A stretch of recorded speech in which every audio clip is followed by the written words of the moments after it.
Hello दोस्तों, आप सभी को प्रभु यीशु मसीह के नाम में जय मसीह की। परमेश्वर के नाम की स्तुति हो, परमेश्वर के नाम की महिमा हो। दोस्तों, आज का जो वीडियो है ये बहुत ही खास होने वाला है हर एक मसीही भाई बहन के लिए, क्योंकि आज इस वीडियो में मैं आप लोगों को बताने वाली हूँ कि प्रार्थना करना क्यों ज़रूरी है। आप जानते हैं कि आप भी प्रार्थना करते हैं परमेश्वर से और हम सब भी करते हैं, लेकिन ये करना ज़रूरी क्यों है? अगर आप प्रार्थना नहीं करेंगे तो इससे क्या होगा? इसका क्या प्रभाव आपके जीवन में पड़ सकता है? क्या परेशानी आपके ऊपर आ सकती हैं? आपको इस वीडियो में आज मैं बताने वाली हूँ। तो इसलिए इस वीडियो को पूरा ज़रूर देखिएगा लास्ट तक, ताकि आप भी जो है सारी चीज़ों को समझ पाएँ। और अगर आप इस चैनल पर नए हैं तो चैनल को ज़रूर सब्सक्राइब करें और जो बेल आइकन है उसको ज़रूर दबाएँ, क्योंकि कुछ दिनों में जो है आप बहुत सारी चीज़ों को, अलग अलग वीडियोस को आप इस चैनल पर देख सकते हैं। हर प्रकार की जो है बाइबल से रिलेटेड चीज़ों को आप देख सकते हैं, तो बिल्कुल आप सब्सक्राइब कर लें। तो मैं आपको बताना चाहूँगी कि सबसे पहले आपको ये पता होना चाहिए कि प्रार्थना क्या होता है। तो प्रार्थना जब हम करते हैं यीशु मसीह के नाम से, क्योंकि वह परमेश्वर के पुत्र हैं, तो परमेश्वर हमारी प्रार्थनाओं को सुनकर उनका उत्तर देते हैं, क्योंकि परमेश्वर ने कहा, जब तुम मेरे नाम से कुछ मांगोगे तो मैं तुम्हें दूंगा। और परमेश्वर प्रार्थनाओं को सुनते हैं। अगर हम सोचेंगे कि हम तो सिर्फ एक ही जो है बात को बोल रहे हैं, हमारी प्रार्थना का उत्तर तो हमें आ ही नहीं रहा है, तो हमारा प्रार्थना करना बेकार है।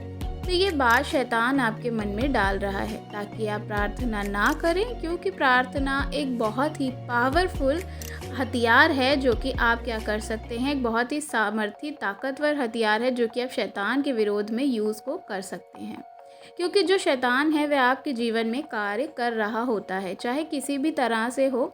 उसका सामना प्रार्थना के द्वारा आप कर सकते हैं, क्योंकि प्रार्थना करने से आप परमेश्वर में बने रहते हैं, परमेश्वर से जुड़े रहते हैं। और वचन में इस प्रकार से लिखा है कि यीशु मसीह हमारी सच्ची दाखलता है और हम उसकी डालियाँ।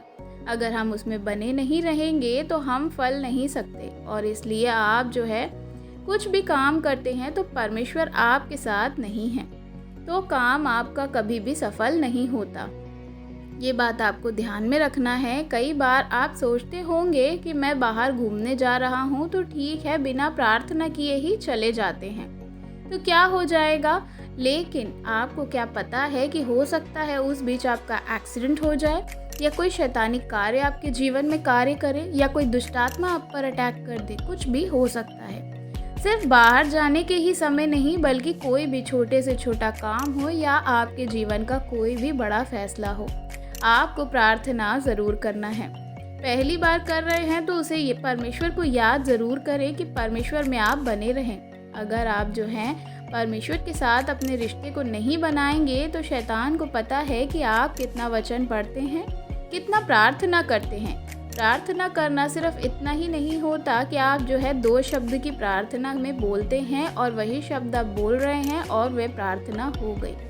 तरीका प्रार्थना करने का, प्रार्थना सच्चे मन से किया जाता है, क्योंकि परमेश्वर के वचन में लिखा है कि जो कोई यहोवा को सच्चाई से पुकारता है वह निकट रहता है।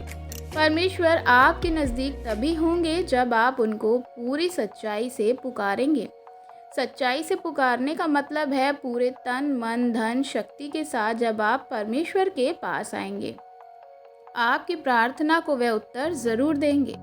लेकिन जब हम सही तरीके से प्रार्थना नहीं करते हैं, पूरे मन से प्रार्थना नहीं कर रहे होते हैं, लेकिन हमारा मन जो है वह कहीं और है, हम कहीं और भटक रहे हैं, हम प्रार्थना में तो बैठे हैं लेकिन हम बहुत सारी अलग अलग चीज़ों को सोच विचार कर रहे हैं, या हमारे दिलो दिमाग में कुछ और ही चल रहा है, तो ये गलत है। और इसलिए हम सोचते हैं कि हमने तो पुकारा परमेश्वर को लेकिन हमें उत्तर नहीं आया। तो हमारी ही गलतियों की वजह से जो है हम, क्योंकि गलत तरीके से, गलत वजह से परमेश्वर से प्रार्थना कर रहे हैं, या सही समय हम परमेश्वर को नहीं दे रहे हैं, इसलिए हम जो है निराश हो जाते हैं कि परमेश्वर तो हमारी प्रार्थनाओं का उत्तर ही नहीं दे रहे हैं। तो इन बातों को ध्यान रखना है। आज मैं आपको एक ऐसा वचन बताने जा रही हूँ जो आपके जीवन को बदल के रख देगा। अगर आप विश्वास के साथ इस वचन को सुनेंगे तो बाइबिल जो है जिस प्रकार से वचन हमें वादा करता है, उस प्रकार से आपके जीवन में कार्य होने शुरू हो जाएंगे। हम बाइबिल में देख सकते हैं रोमियो की किताब में, तो वहाँ इस प्रकार से लिखा हुआ है, मुझसे प्रार्थना कर और मैं तेरी प्रार्थना सुनकर तुझे बड़ी बड़ी और कठिन बातें बताऊंगा जिन्हें तू अभी नहीं समझता।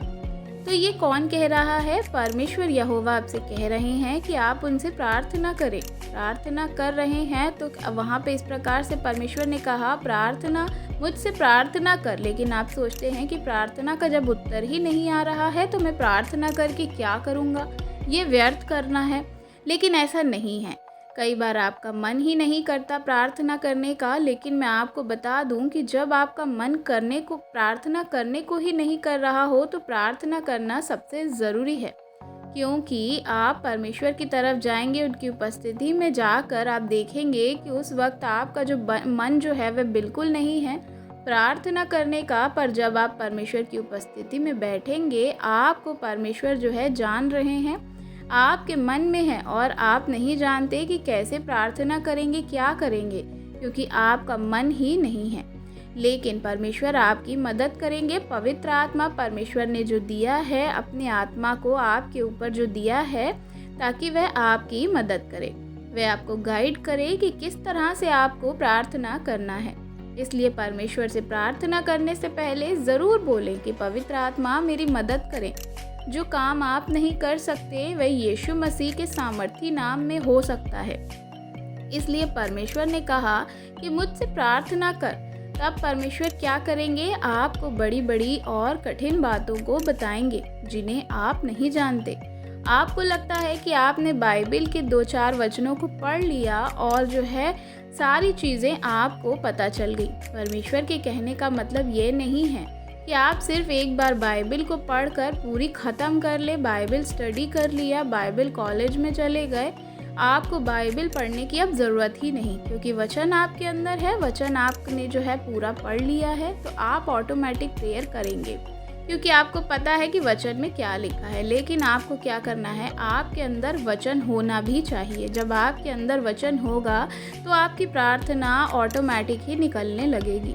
निरंतर प्रार्थना में लगे रहे, चाहे आप सुबह उठें तो प्रार्थना करें, वचन पढ़ें, उसके बाद या तो आप सोने को जाएं तो उससे पहले जो है आप क्या करें? प्रार्थना करें। हमें पूरे दिन तो प्रार्थना जो है करना है। आप चलते फिरते किसी भी प्रकार से प्रार्थना को कर सकते हैं, जब आपको क्या है समय मिल सके।